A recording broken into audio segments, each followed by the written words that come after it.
Hi, Jenny. Hi, Rachel. Thank you so much for talking with us. My pleasure. First things first, I want to congratulate you on your wedding. Thank you so much. How is life with Donnie different now that you're married? You know, I want to say before we got married, you know, we had a talk where I said, you know, I'm not turning into anyone different. I'm not Cinderella. I know you're not going to turn into Prince Charming. Things aren't going to get all suddenly amazing because they already are amazing. You know, I want to be just a realist. And since we've been married now, this is our 3rd week, I realize I was completely myself because things have gotten so much better. Oh, really? I don't know why. I think it's because we really found soulmates. We really found the love of our lives in each other. And when we look at each other now and say husband and wife, it goes to such a deeper level of commitment and honor and respect that everything's different. Lovemaking is different. Looking at each other is different.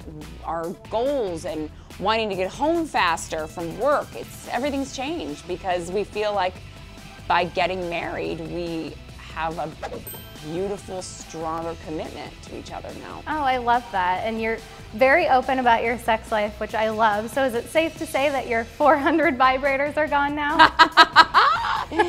Yeah, right? I used to have a Twitter handle with my vibrator used to tweet, but oh my God. I know. He's been dead for a while now. Yeah, I don't quite need it. Well done, Donnie. Well, you looked amazing on your wedding day. How did you slim down for your big day? You know, I had only, from the time we decided the date of getting married, it was only like 3 months. The date became available for Labor Day, and Donnie and I looked at each other and said, should we do it? And I went, oh, do I have enough time to get in shape? Do I, want to be rushing?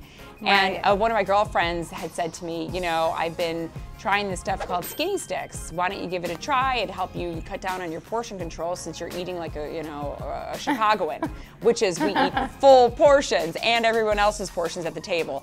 And plus, I'm an emotional eater, so if I get nervous, I tend to eat a little bit more. So I started it, and by the time I got to the wedding, my dress was big on me. So I was grateful that it gave me energy, it put me in a good mood, it tasted good, and really helped me cut back on a lot of my calories. And now, since then, I had called the company and said I want to be a spokesperson because I love it that much.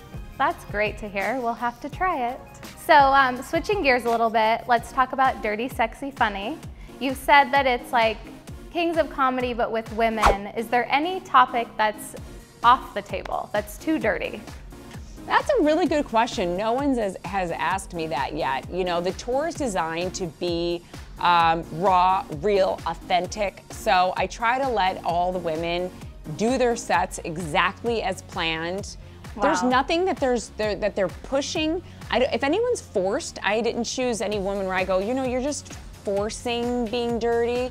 This has to come from a place of this situation happened to me and you guys might find it funny also, and it's relatable. You know, if some things seem, sound like a bigot, I will stop it, or racial, I will stop it. You know, anything like that to me is off limits. So it has to come from, what girls are really thinking about during sex to,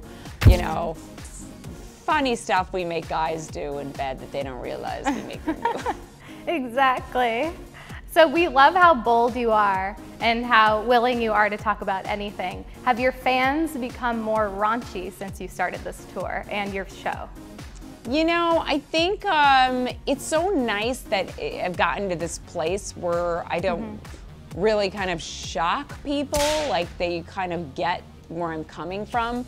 And I'm not doing it for shock value. I just kind of really like to talk about certain things. I'm a Scorpio, so I love talking about sex. I also love, self-deprecating humor, and I like comedy, and I like, empowering chicks. So to me, that tour came together because of all those things, and there is a fan base for it. So until there isn't, I will keep going. Well, thank you so much. We can't wait to see what you do next. Thanks so much, Rachel. Bye. Bye.